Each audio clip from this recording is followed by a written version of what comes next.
o vídeo já vai começar, mas antes, não se esqueça de se inscrever e ativar as notificações.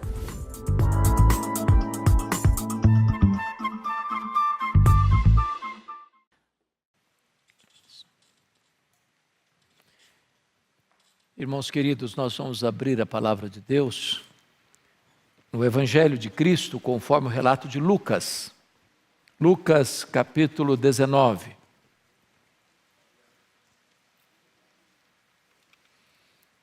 Leremos até o versículo 10, de 1 a 10.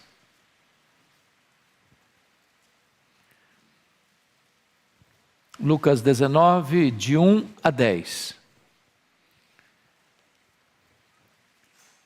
Entrando em Jericó, atravessava Jesus a cidade.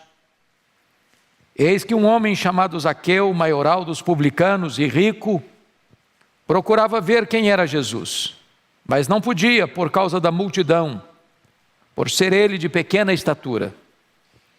Então, correndo adiante, subiu a um sicômoro a fim de vê-lo, porque por ali havia de passar. Quando Jesus chegou àquele lugar, olhando para cima, disse-lhe: Zaqueu, desce depressa, pois me convém ficar hoje em tua casa. Ele desceu a toda pressa e o recebeu com alegria. Todos os que viram isto murmuravam, dizendo que ele se hospedara com um homem pecador. Entre mentes, Zaqueu se levantou e disse ao Senhor: Senhor, resolvo dar aos pobres a metade dos meus bens. E se em alguma coisa tenho defraudado alguém, restituo 4 vezes mais. Então Jesus lhe disse: hoje houve salvação nesta casa, pois que também este é filho de Abraão, porque o Filho do Homem veio buscar e salvar o perdido. Amém.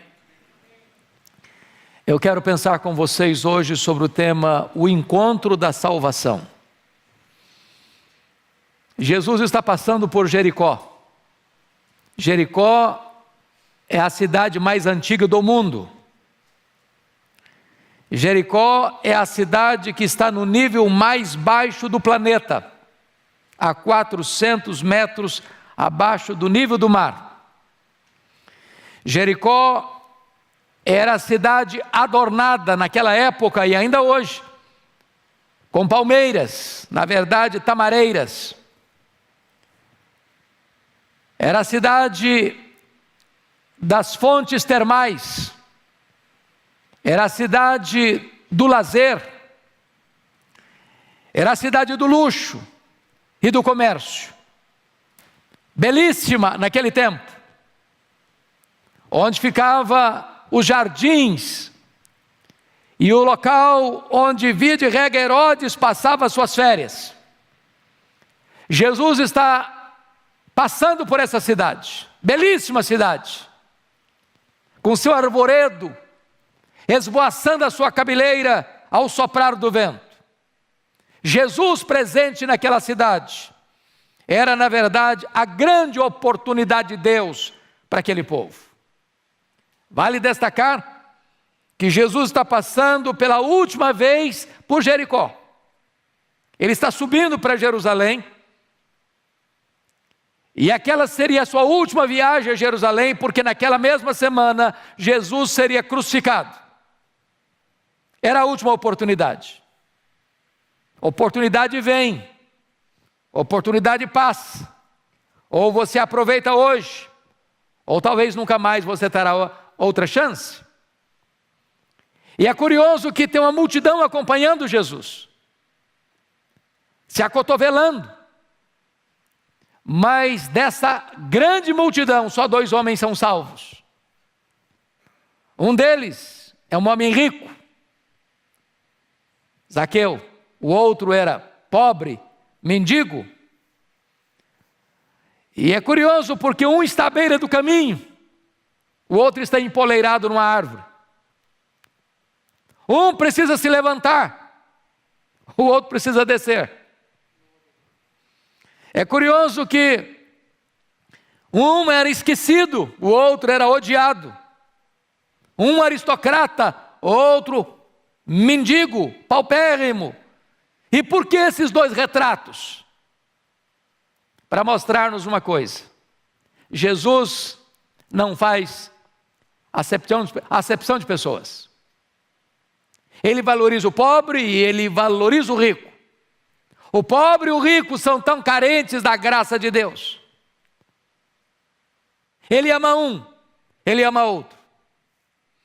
E eu gostaria então de, nesta noite, me deter neste personagem chamado Zaqueu e encontrar aqui 3 verdades que eu quero enaltecer e destacar. Primeiramente, os obstáculos para o encontro com Jesus.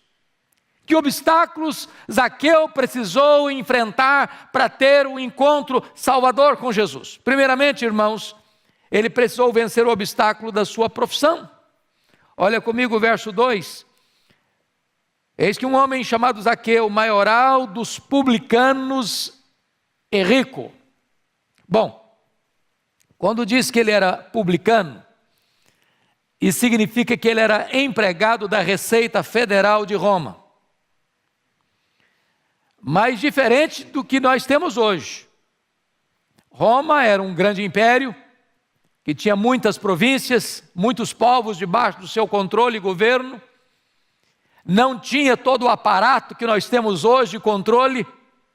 Então Roma dava uma espécie de autorização para alguém receber os impostos, repassando um valor definido para os cofres de Roma.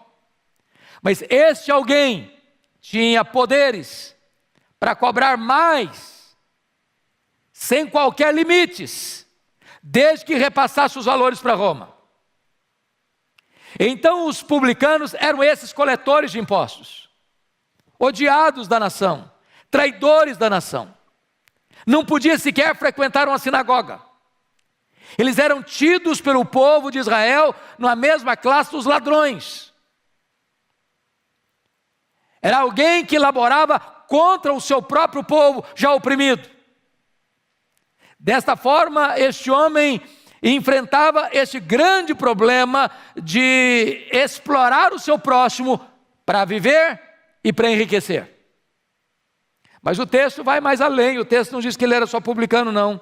Está escrito aí que ele era o maioral dos publicanos. O que era o maioral dos publicanos? Era o chefe que subcontratava outros publicanos, de tal maneira que ele concentrava em si toda a riqueza da exploração, da opressão, de um povo que gemia debaixo do tacão cruel, de tributos pesadíssimos.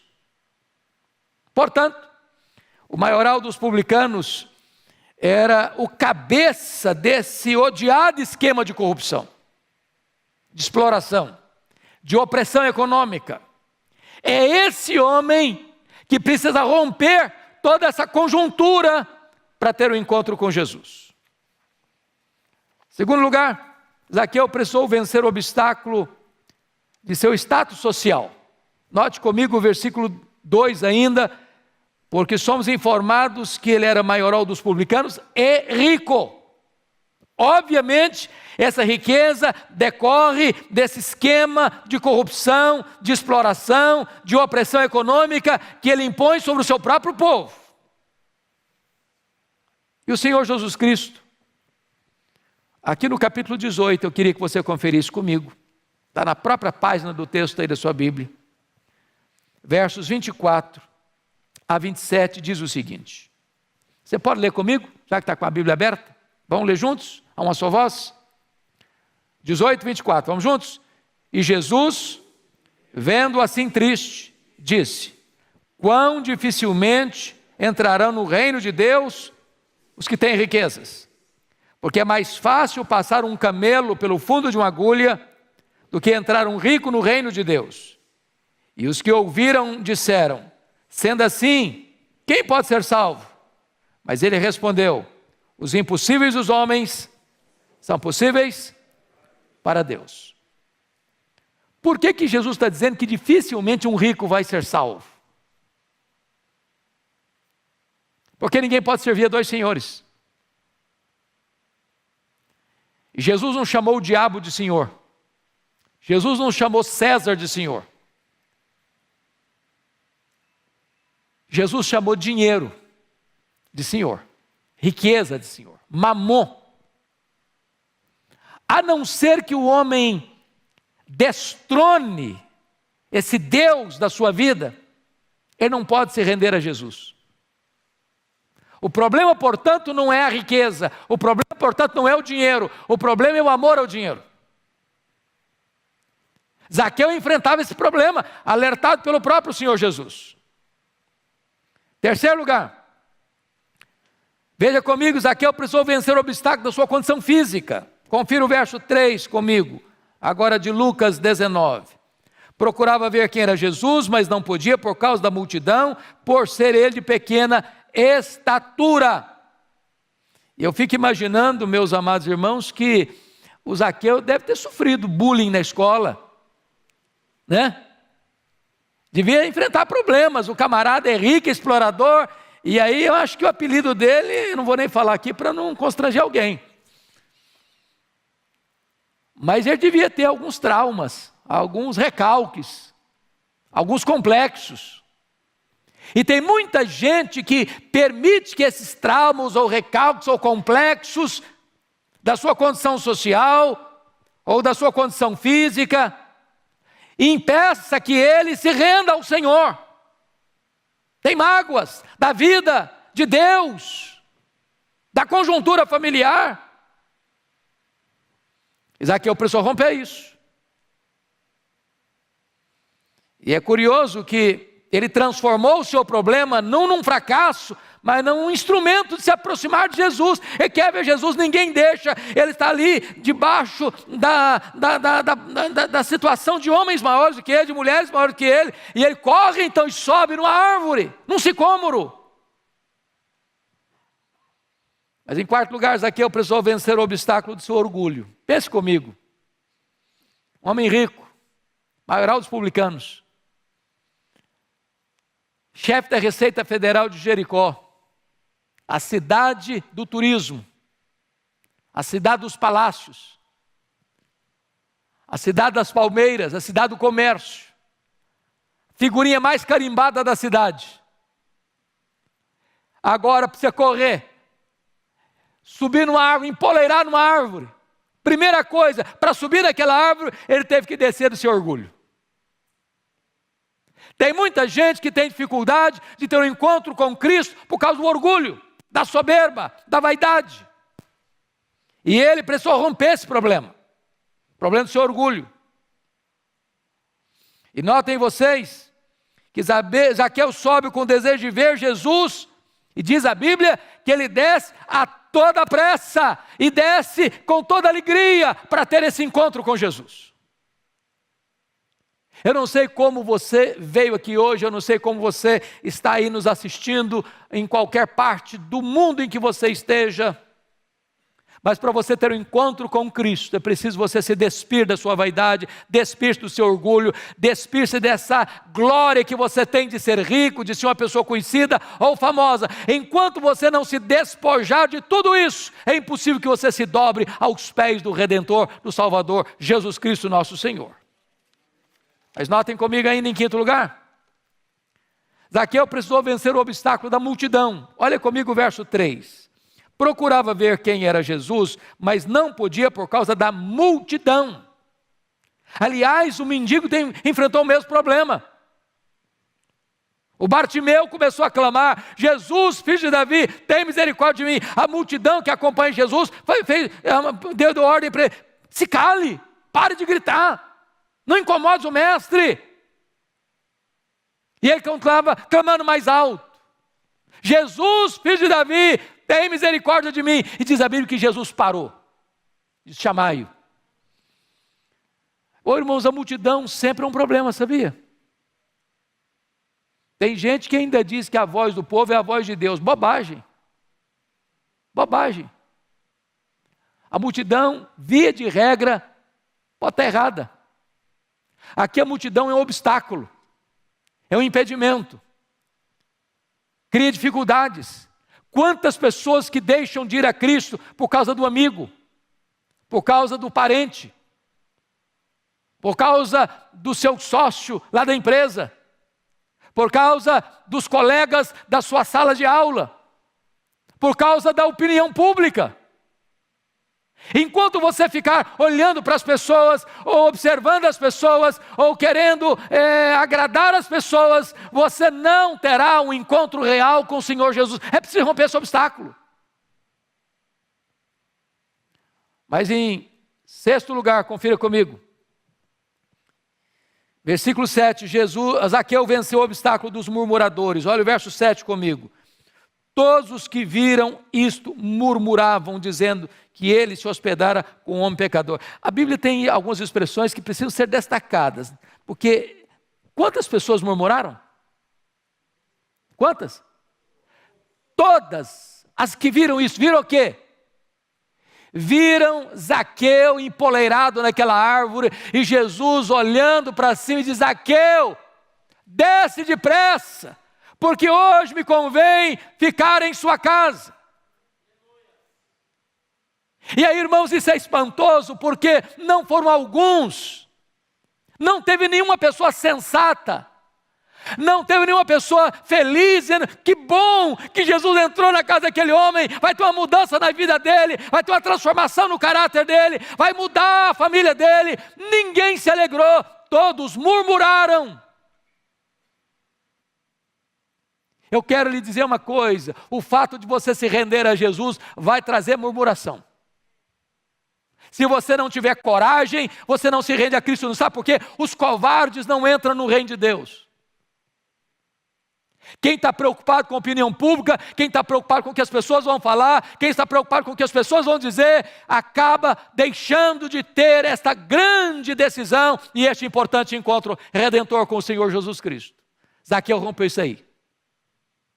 Mas agora, deixa eu olhar com você o segundo aspecto dessa passagem. Primeiro foram os obstáculos que Zaqueu precisou romper para ter um encontro com Jesus. Mas em segundo lugar, é a determinação de Jesus de salvar Zaqueu. Vejamos. Olha comigo o versículo 5. Jesus buscou a Zaqueu antes de Zaqueu buscar a Jesus. Está escrito assim: quando Jesus chegou àquele lugar, olhando para cima, disse-lhe: Zaqueu, desce depressa, pois me convém ficar hoje em tua casa. Eu fico imaginando a cena. Até hoje, quando você vai a Israel, um ponto de parada é um sicômoro em Jericó.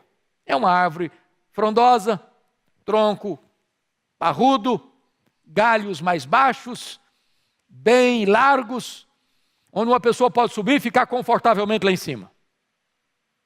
E eu imagino Zaqueu olhando aquela multidão vindo, tentando localizar Jesus no meio da multidão. Ele procurando Jesus. Para surpresa dele, Jesus o procurava antes que ele procurasse Jesus. Jesus o vê antes que ele visse Jesus. E essa é uma verdade teológica muito importante. Às vezes nós usamos algumas expressões que precisam ser corrigidas. Quando eu encontrei Jesus. Não foi você que encontrou Jesus. Foi Jesus que encontrou você. Ele não estava perdido, perdido estava você.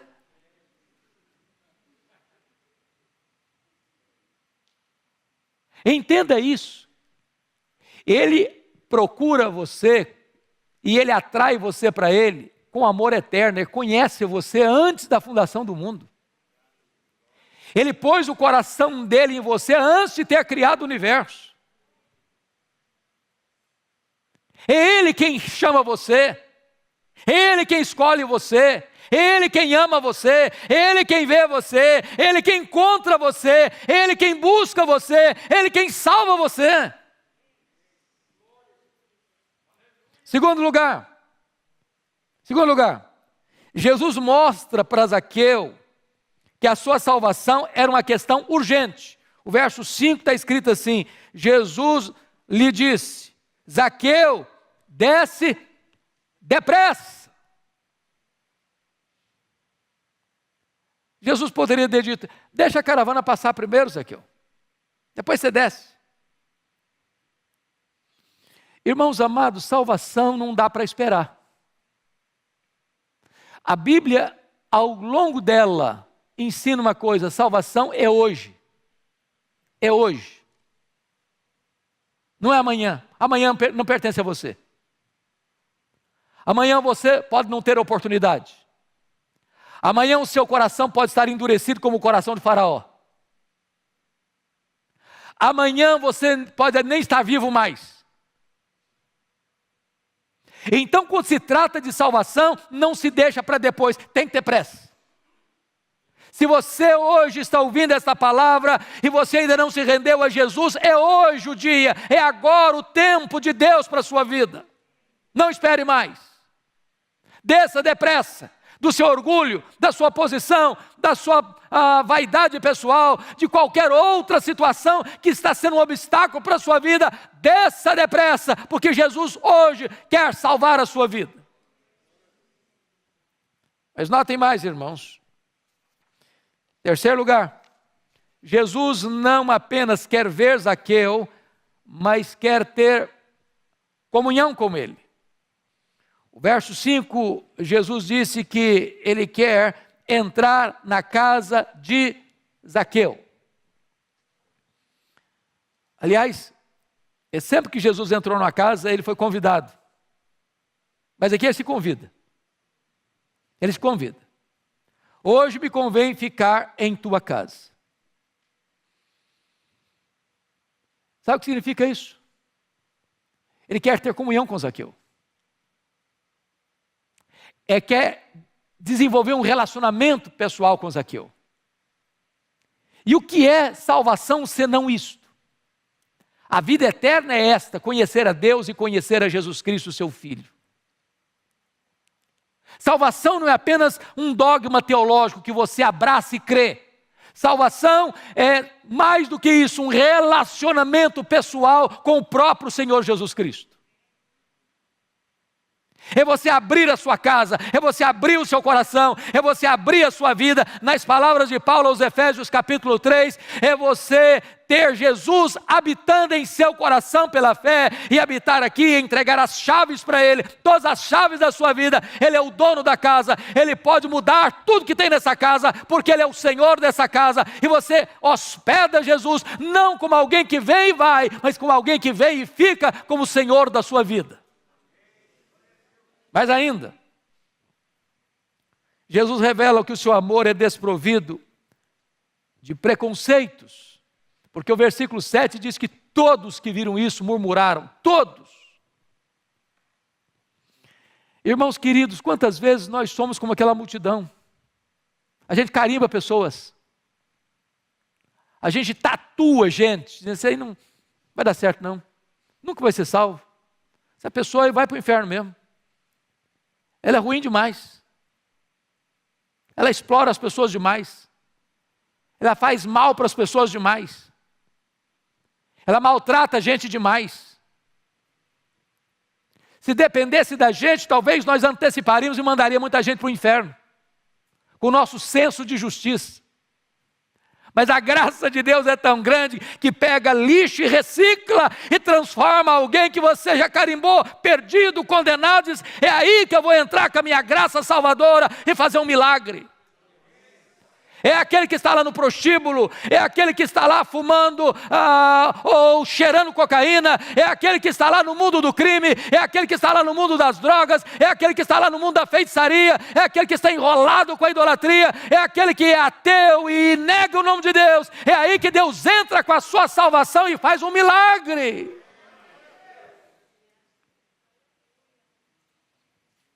Mas notem, irmãos, em quarto lugar, Jesus oferece a Zaqueu o glorioso presente da salvação. Você pode ler o verso 9 e 10 comigo, por favor? Vamos ler juntos? 9 e 10. Então, Jesus lhe disse: hoje houve salvação nesta casa, pois que também este é filho de Abraão, porque o Filho do Homem veio buscar e salvar o perdido. Eu quero destacar 4 coisas breves aqui. Primeiro, a salvação não é obtida por meio da religião. Irmãos queridos, os sacerdotes que ministravam no templo em Jerusalém tinham, a maioria deles, residência em Jericó. É por isso que Jesus conta a parábola. que descia um homem de Jerusalém para Jericó. O sacerdote subindo. Morava em Jericó, subindo para o templo em Jerusalém. E notem vocês que, mesmo sendo sacerdotes residentes de Jericó, é o negociante mais inescrupuloso da cidade que vai procurar a Jesus e ser salvo.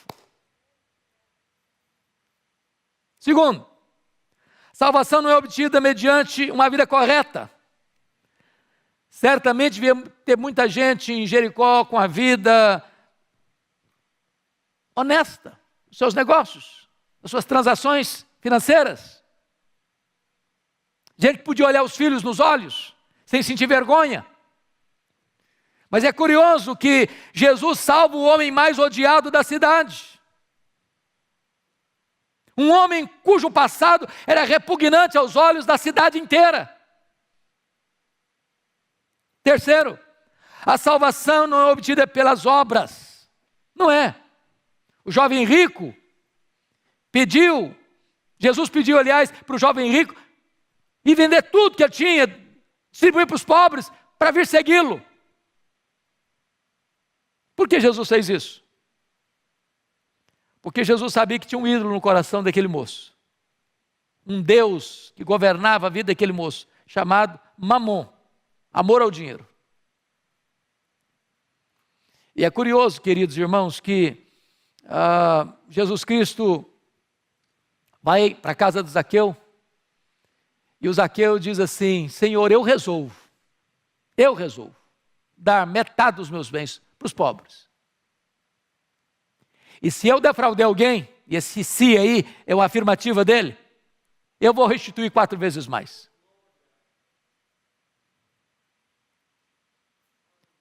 Mas este homem não foi salvo porque deu metade dos seus bens para os pobres. Este homem não foi salvo porque restituiu 4 vezes mais. Essa atitude dele não foi a causa da salvação dele. Essa atitude dele foi a evidência de que ele foi salvo.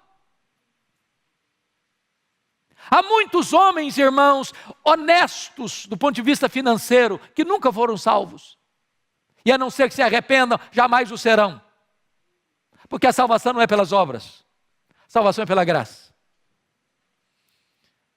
A salvação é uma dádiva gratuita do Senhor. Jesus Cristo, Ele veio buscar e salvar o perdido. E agora eu quero concluir o último ponto desta passagem. As evidências de um encontro salvador com o Senhor Jesus Cristo. Primeira evidência, é a prontidão para obedecer o chamado de Cristo. Olha o versículo 6 comigo. A ordem de Jesus foi essa: desce depressa. Qual foi a resposta dele? Versículo 16. Ele desceu a toda pressa. É crer e agir. Ele não aguardou, ele não postergou, ele não adiou, ele não questionou, ele obedeceu. Hoje o Senhor está aqui. Esse templo é uma Jericó. Jesus está passando por aqui nessa noite. E pode ser a última vez que Ele está passando na sua história, na sua vida, como passou em Jericó. Ele vai passar hoje. Ele está passando hoje. E hoje é o momento da sua oportunidade. E depressa, desça de onde você está, do seu orgulho, da sua vaidade, da sua soberba, das suas crenças vãs, dos seus ídolos, dos seus pecados, para ter um encontro com o Senhor Jesus Cristo. Mas mais do que isso, irmãos. Segundo lugar, alegria em receber a Cristo, porque o verso 6 diz: Ele desceu a toda pressa e o recebeu com alegria. Com alegria. É curioso, é muito curioso que o mundo tente inverter essa situação, achando que o camarada que vive no pecado é feliz. E aí você vê, eu de vez em quando, eu fora da pandemia, quando estou vindo aqui para a Igreja de Pinheiros, eu passo na frente de uma boate, uma das ruas de Moema. E muitas vezes, meus irmãos, domingo de manhã, no culto das 8, passando por lá por volta de 7h15 da manhã, muitos jovens, adolescentes, bêbados, vomitando na calçada. E eu pergunto, é isso que é alegria? Injetar drogas nas veias, é isso que é alegria? Viver as noitadas do pecado, é isso que é alegria? É isso que é curtir a vida? É isso que é celebrar a vida? Explorar os outros, roubar, corromper, se enriquecer ilicitamente, é isso que é alegria? Não! Os banquetes do diabo são falsos. O pecado é um engodo, ele promete prazer e paga com culpa, ele promete liberdade e escraviza, ele promete vida e mata. Mas o banquete de Jesus é o banquete da graça, aí tem alegria, aí tem perdão, aí tem restauração, aí tem cura, aí tem vida eterna. É com alegria que você tem esse encontro com Ele. Terceiro lugar, coração aberto para amar e socorrer os necessitados. É outra evidência da salvação, irmãos. Veja comigo, por favor, o versículo 8. Você pode ler o 8 comigo? Vamos juntos, só uma só voz. Entre mentes, Zaqueu se levantou e disse ao Senhor: Senhor, resolvo dar aos pobres a metade dos meus bens. Se em alguma coisa tenho defraudado alguém, restituo 4 vezes mais. Vamos pegar a primeira frase. Resolvo dar. Não é emprestar, dar aos pobres a metade dos meus bens. Preste bem atenção aqui num ponto muito estratégico. A conversão atinge aquele ponto nevrálgico que marcou a vida da pessoa. Se você pudesse resumir a vida do Zaqueu, como é que se resumiria? Foi um cara que fez o quê? Explorou os outros. Ele se enriqueceu de explorar os outros, de oprimir os outros, de tomar dos outros, de levar vantagem. Ele não tinha nenhum problema de insônia pelo fato de ele ter ido lá naquela casa onde a família estava precisando do pão na mesa e ele tomava o último centavo para botar no bolso. Como muitos hoje não têm o mínimo escrúpulo de roubar dinheiro público e deixar pessoas à míngua na fila de um hospital. E agora este homem, ao ser convertido a Cristo, isso muda, ele desapega-se do dinheiro, ele não ama mais o dinheiro, ele não põe o dinheiro como Deus na sua vida, ele se rende: Senhor, eu resolvo, eu vou dar a metade para os pobres. Esse dinheiro não é mais o dono da minha vida, esse dinheiro não é mais o Senhor da minha vida, agora o Senhor manda na minha história e eu abro o meu coração para amar onde um dia eu explorei. Isso é evidência de conversão. Mas lá tem mais. Quarto lugar. Ele prova a conversão dele, não só na pressa, não só na alegria de receber a Cristo, não só tendo o coração aberto para socorrer os necessitados, dar aos pobres, mas em último lugar ele mostra a evidência da conversão dele pela prontidão em corrigir as faltas do passado.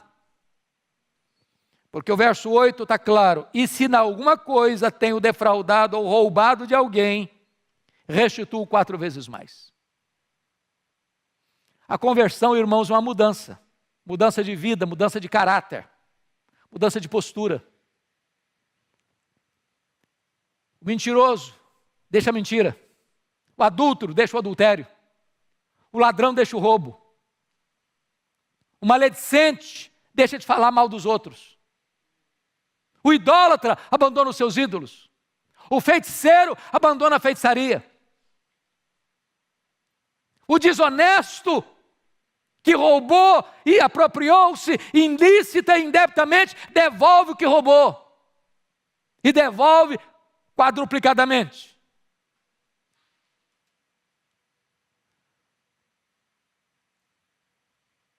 O Evangelho não é apenas informação, irmãos. O Evangelho é transformação.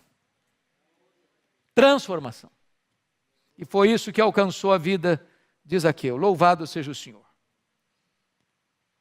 Eu não sei o que é que você precisa hoje pedir. Deus, eu não quero apenas dizer que eu sou salvo, eu quero demonstrar isso aos olhos do mundo, que de fato o Senhor mudou a minha vida e mudou a minha história. E eu quero concluir dizendo a você o seguinte, por favor, fazendo uma breve aplicação.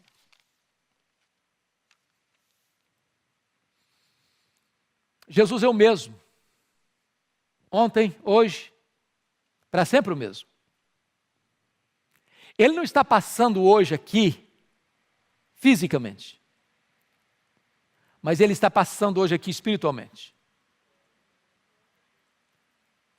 Aliás, Ele anda no meio dos candeeiros, Ele anda no meio das igrejas, Ele está andando entre nós.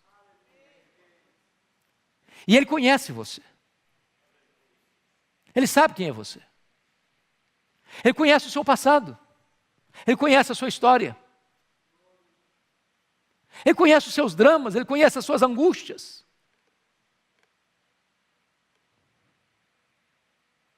Ele sabe que o dinheiro que você tem não satisfaz você. Ele sabe que a sua posição social não satisfaz você. Ele sabe o que significa você ser odiado na sua cidade, de você ser criticado na sua cidade. Ele sabe que ninguém gosta de você, muitas vezes. Mas Ele não desiste de você. Ele ama você. Apesar de você, apesar dos seus pecados, apesar das suas mazelas, apesar da sua condição, Jesus não abre mão da sua vida. E Ele está passando por aqui. Quem sabe esta é a última vez que Ele está passando, lhe dando uma oportunidade. E que você aproveite essa oportunidade. Se hoje você está ouvindo a voz de Deus, não endureça o seu coração. Para que você possa ouvir o que Zaqueu ouviu de Jesus. Hoje houve salvação nesta casa. Pois que também este é filho de Abraão. Porque o Filho do Homem veio buscar e salvar o perdido. Ele não veio para salvar o que se acha justo. Ele é o médico que não veio para aquele que se acha são. Ele veio para o doente. Você se sente pecador? Então é para você que Ele veio. Você se acha indigno? Então é para você que Ele veio. Você está angustiado pelos seus pecados? Pois é para você que Ele veio. E hoje, Ele pode mudar a sua história, mudar a sua vida, perdoar os seus pecados, entrar na sua vida e transformar tudo e dar a você a vida eterna. E colocar você como um cidadão do céu. Feche os seus olhos, por favor. Nós vamos orar. E eu gostaria que enquanto você orasse, você pensasse não no outro, não no seu parente, não no seu vizinho, não no seu colega. Você pensasse agora em você. Você já foi salvo pela graça. Jesus entrou na sua casa, na sua vida. Jesus já perdoou os seus pecados. Jesus já transformou sua vida. Hoje Ele está aqui. E Ele é poderoso para salvar. Ele é poderoso para perdoar. Ele é poderoso para libertar. Você que está me assistindo aí na sua casa, hoje, aí no seu lar, na sua casa, onde você está, agora mesmo, você pode ser alcançado pela graça do Senhor Jesus. Nós te adoramos, ó Deus, porque Tu és o Deus da nossa salvação. Ó amado Jesus, Salvador bendito, nós te adoramos, porque Tu nos amas, apesar de nós. Estávamos perdidos e Tu nos encontraste. Estávamos mortos e nos deste vida. Glória ao Teu nome. E eu te peço, Deus, que nesta noite o Teu Espírito aplique a Tua palavra a cada coração que está nos ouvindo e nos vendo, para que haja salvação, para que haja festa no céu, para que haja alegria na terra. Assim oramos em nome de Jesus. Amém.